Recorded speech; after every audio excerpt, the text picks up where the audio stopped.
So, ayan po yung Bill Tom's Clothing Shop, no, dito sa may Mandaluyong Cityland, EDSA Crossing. So, ito yung kahabaan ng EDSA.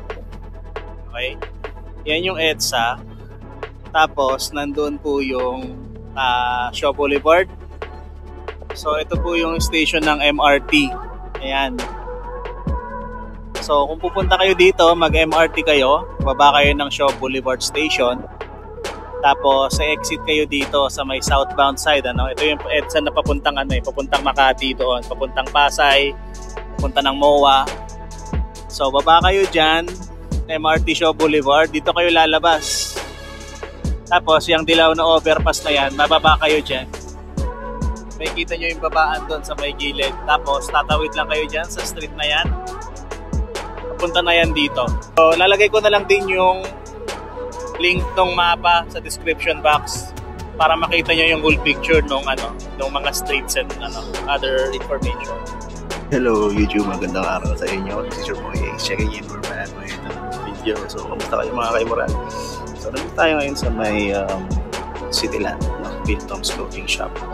First day of new arrival nila, date ngayon is October 4. So, kahapon nakita ko inaayos na yung mga sapatos dito, and then ngayon yung naka-display na sila. So, pakita ko sa inyo yung mga pwede pa ninyong mabili. So, tandaan nyo na lang mga kaimuran, ukay-ukay to, authenticity na guaranteed. Bawal to sa mga masiselan, no? So, gusto nyo ng origla, magpunta kayo sa mga outlet shops at saka sa mga mall. Doon kayo bumili ng sapatos, okay? So, before we start, if you're new to the channel, please subscribe, like yung video. And ito, umpisa na natin. Pakita na natin sa inyo yung mga sapatos.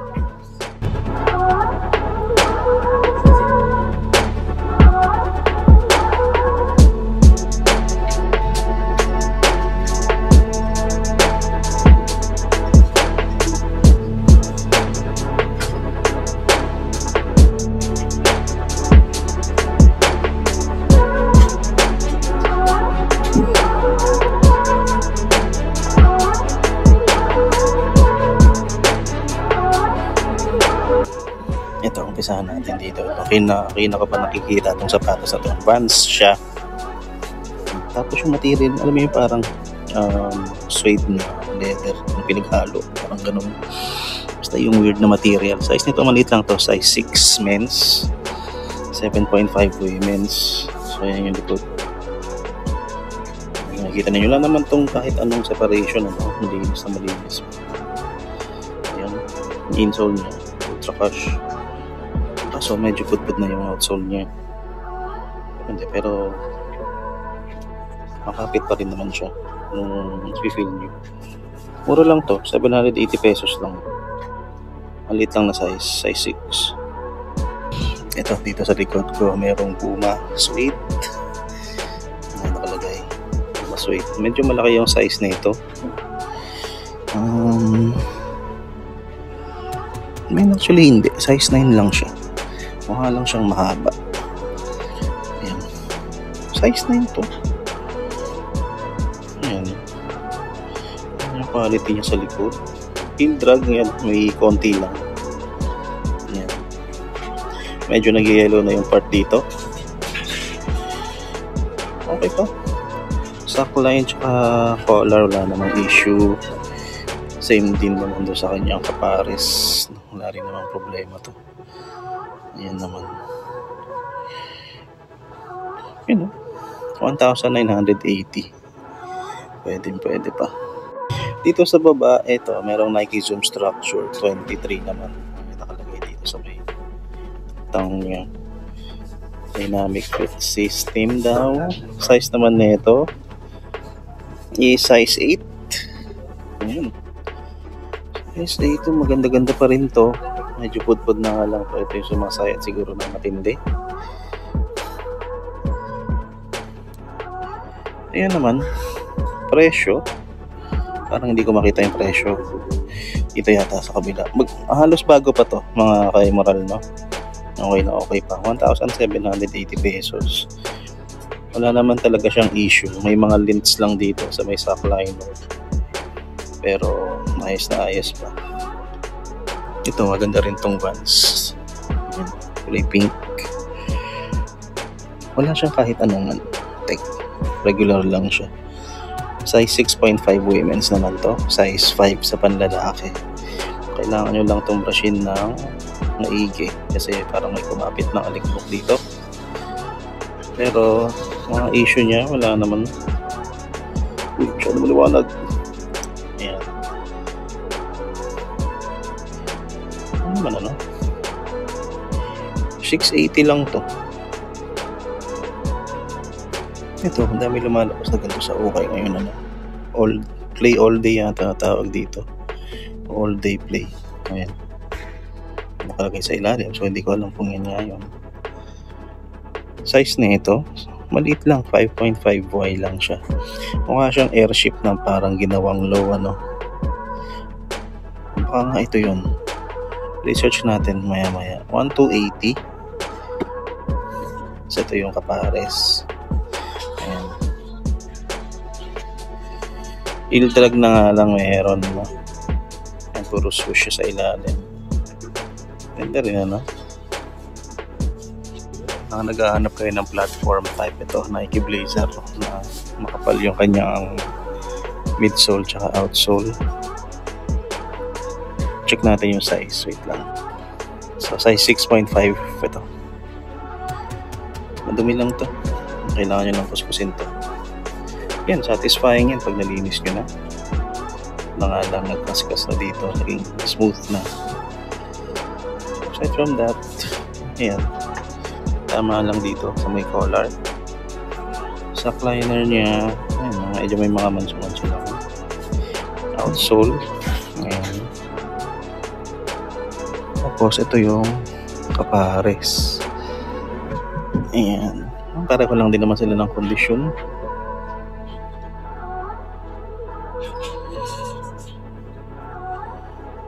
₱780 lang. Size 7 D-wrap.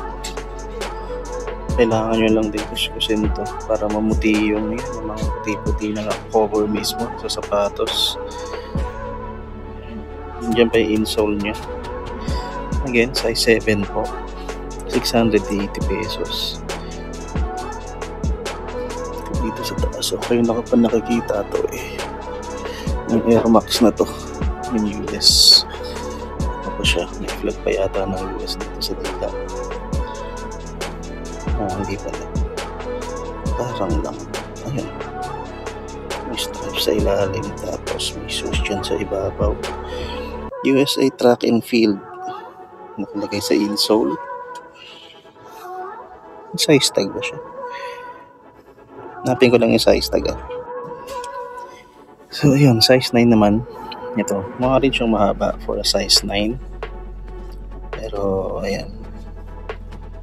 Presyo niya wala dito sa ilalim.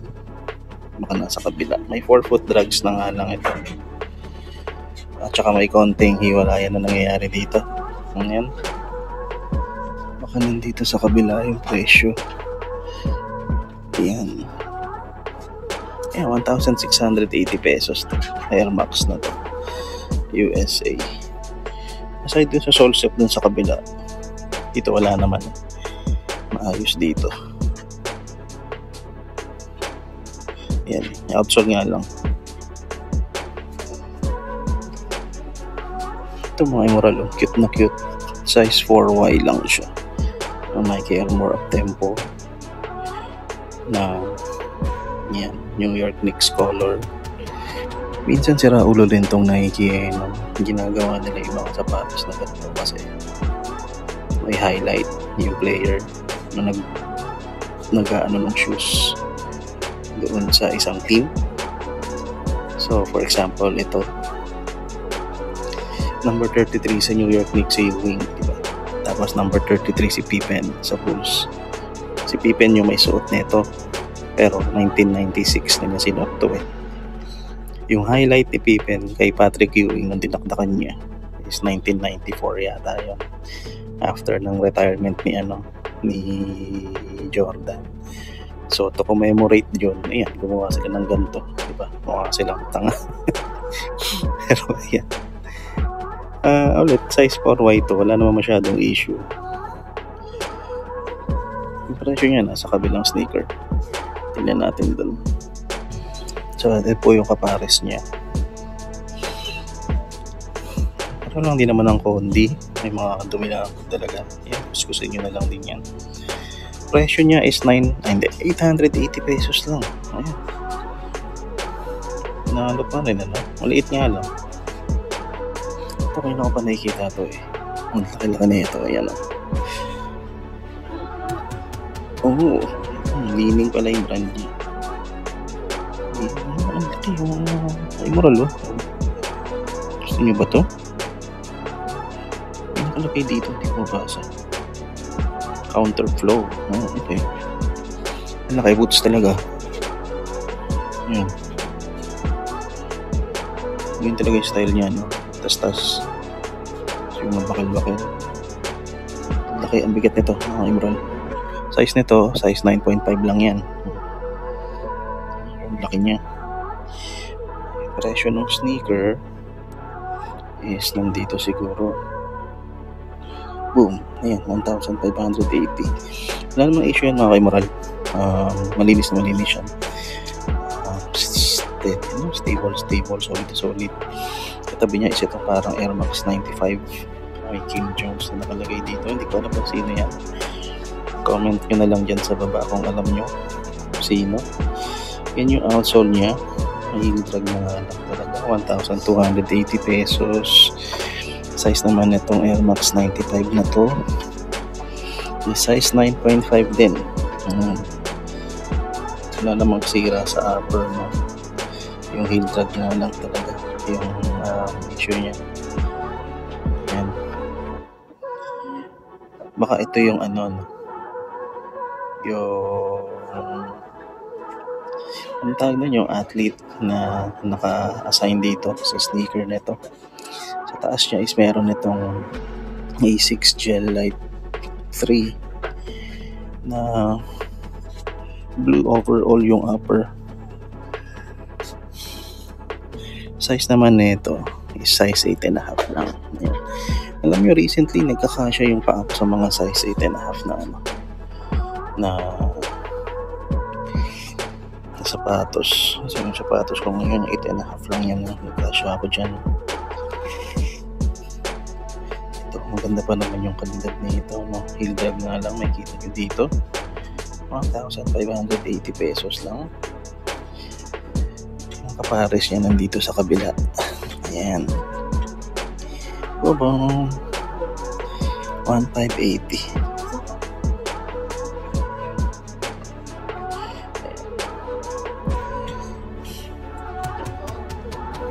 Dito sa ilalim, meron palang Nike dito. Air Max 10. Oh, diba? Hindi siya yung parang nung isa, pero parang halos hawig na rin.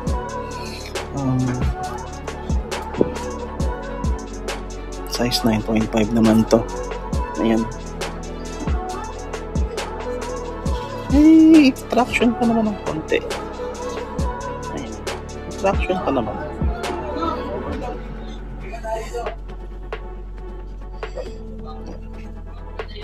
Presyo 1,880. Ayan. 1,880 pesos to.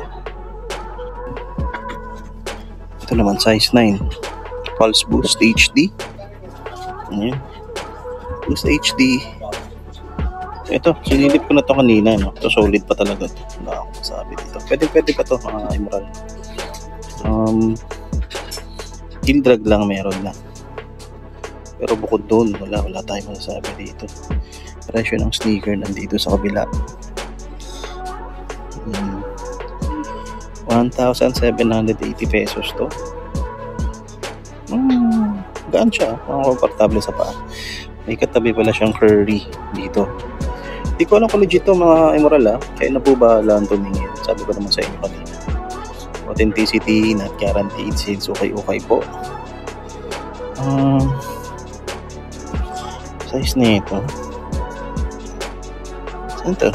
Size 8.5. Ayan, laki yan. Size 8.5 din. Wala na namang price na kalagay. Kahit pala yung left shoe na palagi yung kinukuha natin, ano, para may presyo na agad, 1,780 pesos. Wala naman yun, mga heel drag, yun lang yung issue niya. Ito naman mga Imoralo size 7 naman, Ultra Boost. Yung kulay niya parang denim na kulay blue, no? Pero hindi siya denim, syempre. Ano siya? Prime knit material pa rin siya. Size 7, Euro 38 and ano to? 2/3? Oo. Yan. Ayos pa naman to, 4-foot drugs lang meron. 880 pesos. Upper niya, boost niya, okay pa. Ano? Medyo may pagkadumi lang. Ito naman size 10 mga Imoralo Pegasus to. Ayan. Okay naman ano. Yan no, accurate naman yung nakikita nyo sa camera no, in person kung ano yung kulay niya. Meron na ganun din. Creasing na nga lang sa may midsole, 1,680 pesos naman. 4-foot drugs lang meron na siya dito. Wala namang punit dito sa upper, dito sa mesh material niya. Dumi lang din talaga. Pwede nyo pang malinis yan. Minsan kapag sinabon mo, mabilisan wala na kaagad eh. Yung dumi. Wala namang issue sa sock liner tsaka sa collar. Okay na okay pa naman to.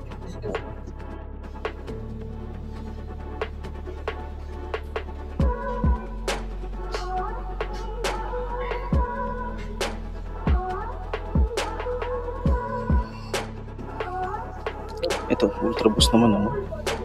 Meron siya mga logo-logo dito sa harap. Hindi ko alam kung anong meaning. Size 9.5 naman to. Ayan. Ganda rin ano. Ayan no. Nakita niya. 1,580 pesos na to. Ganda pa na ito mga Imoralo. Ayos na ayos pa yan ano. Kasi usually yung mga Ultra Boost dito tanggal na yung mga parts dito sa gilid, pero ito buong buo. Pakita nyo rin yung mga ridges no. Ano so wala pang issue yung sockline tsaka yung ano collar. Pwede pa talaga ito. Ito Nike, hindi ko alam kung ano to, size 9.5. Yeah. Nike na palagay. 1,280 pesos lang to. Ganyan, slip-on lang. Tapos meron dalawang Gary Payton na sapatos dito. Ayan. Isa. So ito, size 9. Pinilip ko na rin to kanina. Gumagana naman yung zipper na ito. Hindi ko na siya bubuksan ng Imoralo. So ito lang, meron siyang issue dito. Sole separation, yun lang. Dito sa gilid. Presyo 2,280. Yung isa naman ito size 9.5 naman to. Parang ganun din yung issue niya. Pareho lang. Hindi ko na rin bubuksan yung zipper ha. Yan yung outsole niya. Pareho lang ang price din. 2,280 pesos. Siya dito sa tapat. Tignan natin yung kamatis kung ano yung kalagayan yan.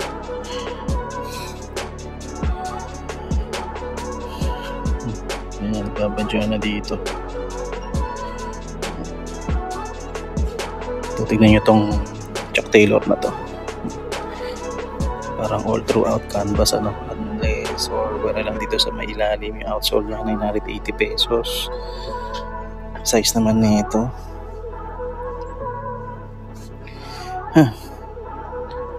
Hindi ko makita yung size tag. Ito nasa pinakailalim pala. Malaki siya. Size 12 women, size 10 ng panlalaki. Ito, pwede nyong gamitan ng matigas na brush to para malinis ninyo. Tinding brush yung kailangan.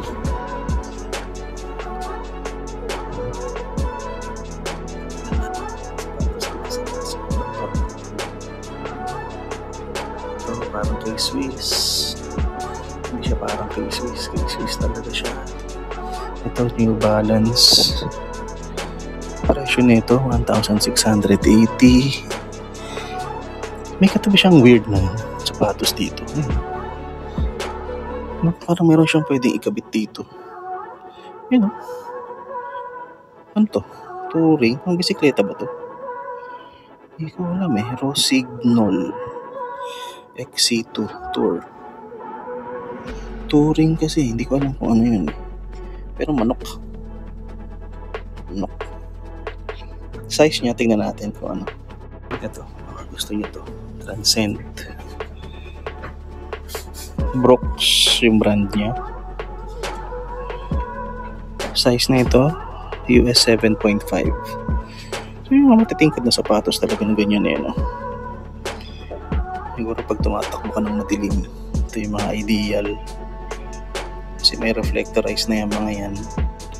Tapos, yun, matingkad pa yung kulay, no? Kahit madilim, kita mo yan eh. Presyo na ito, 1,580. Maganda pa yung kondisyon ng ilalim niya, parang di pa napapantakbo. Yun, kitang-kita nyo pa yung Brooks. Tsaka yung nakasulat dito. Yun, kaunti lang. Ito. May bago dito, ayan, 400. Ayan, may tag pa ito. May mga tag pa yan. Converse Chuck 70. So, kung gusto nyo ng brand new condition talaga, ayan, meron dito. Size 9 to, 1,580. Tama ba? 1,580 to. Yung bago pa yan, immoral kasi yan, may tag pa. Walang heat tag talaga. Ayan, focus na siya. Ayan, oo pa yan. Ipapakita ko pa ba yung kabilang pares? Sige. Ito nga lang. Pero hindi pa siya gamit talaga kasi may tag pa eh. Kung saang shop man to.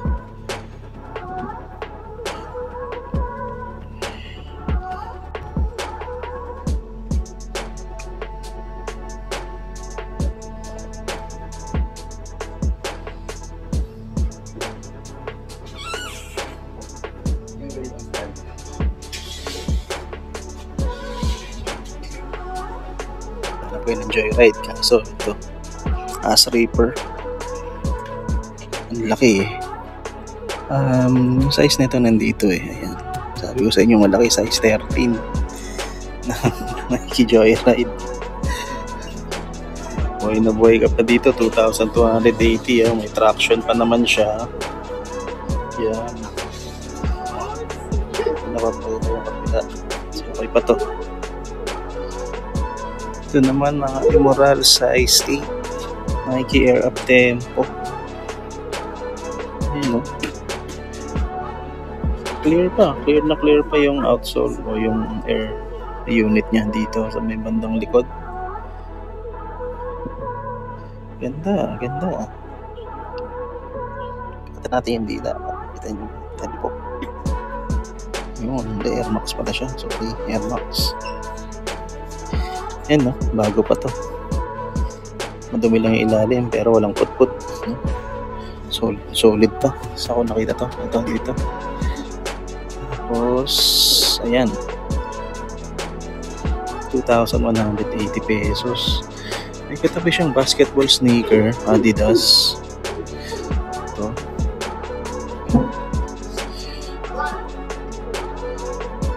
$2,180 din. Tignan natin yung size tag. Size 10.5. Ayan, maraming size. Katabi niya itong Nike React. KD naman to. Yellowing lang pero hindi siya put-put. Tignan natin yung size din.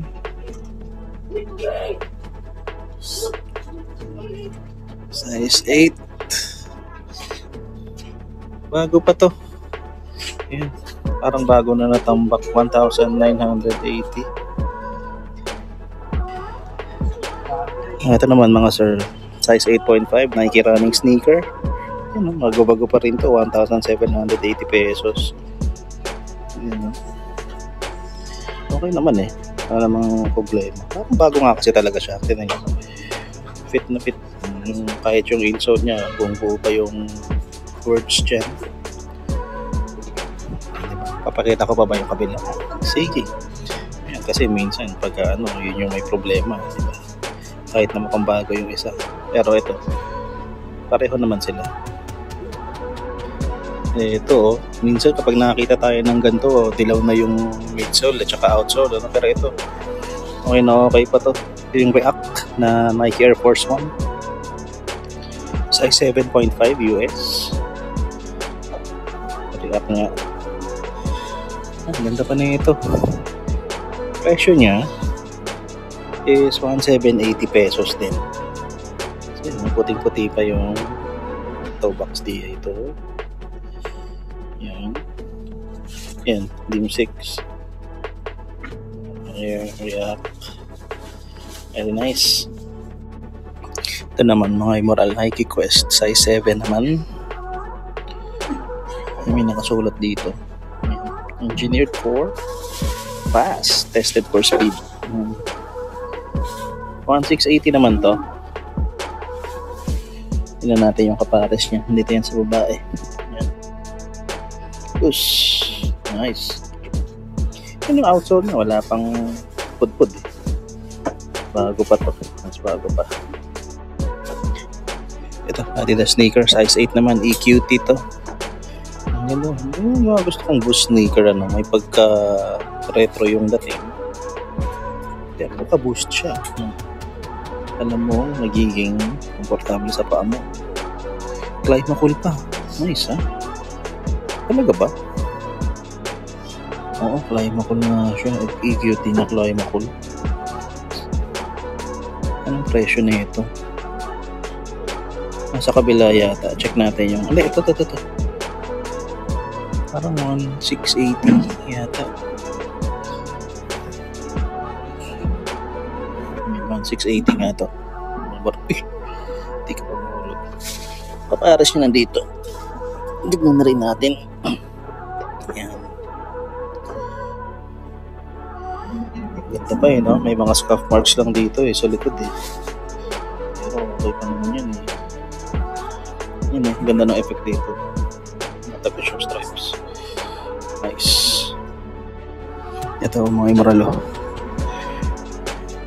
Air Jordan 34 triple black. Ano lang nakalagay dito. So J4 to 34, 89 to 2019. Size na ito, size 8.5. Ganda. Yan yung outsole. Heel drag lang meron. Sa 4 foot wala naman masyado. Presyo po nito is 2,280 pesos. Naman mga Immoral KD. Yan, KD3 ito. Ang pagkakaalam ko.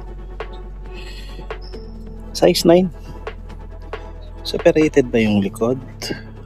Hindi siya separated. Ito. Nice. Yellowing na nga lang yung kanyang outsole. Clear dapat yan. Siguro dapat dyan. Nice din.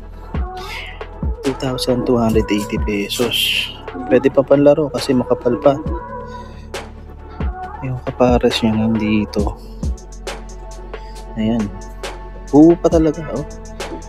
Very nice to. Very nice. Ayan yung ilalim. Buo pa yung KD. Kahit yung mga traction niya. KD 3.5. Yeah.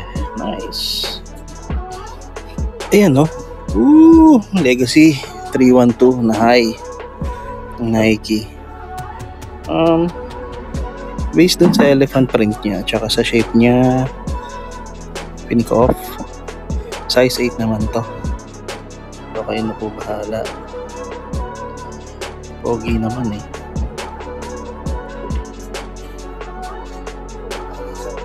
Presyo niya is nandito sa kabilang sneaker. Ayan, 2,280 pesos din po yan. Ito mga Immoral Paul George sneaker. Hindi pala Paul George yung nakita ko kanina. Size na ito malaki, size 12 US. Ayan, size 12 US. Yan yung outsole. Wala akong issue dito, maputi pa nga So, ito yung outsole yung kapares niya. 2,180 pesos. Ito ang Emerald size 7 na Jordan sneaker. Hindi ko alam kung anong ID. Nalagay ko na lang dyan sa baba. Na-edit ko na. Ang ganda, no? Ang ganda ng silhouette niya. Yung laces niya, hindi ko alam kung ito yung original. Kasi parang hindi bagay yung flat laces para dun sa design ng sneaker. Pero okay pa naman to. Ito 1,980 pesos to. Ayan. So, ito yung kapares niya. Ayan. Ganda eh, no? Ito lang yung shape niya. Panalo. Mga immoral, no? So recap ko muna yung video natin ngayon kasi sobrang haba pala na ito, no? Marami pa akong footages na nakuha dun sa Cityland na pwede ko pang ilagay sa vlog, pero nasa 30 minutes na tong video na to, so ikat ko na lang muna dito. Gawin na lang nating 2-part itong video na to. So yun, maraming salamat sa panonood dito sa unang-unang part ng video ng vlog natin sa Cityland. Kung may nagustuhan kayong sapatos, yung link ng mapa is nandiyan na sa description box. Pwede nyo puntahan. Binigay ko na rin naman yung way kung paano magpunta doon sa shop sa umpisa ng video. Lalagay ko na lang din yung same video clips sa part 2. Okay? So yun, maraming salamat ulit sa panonood. Kita-kita tayo sa susunod na vlog. No? This is your boy Ace checking out. Peace and love everybody.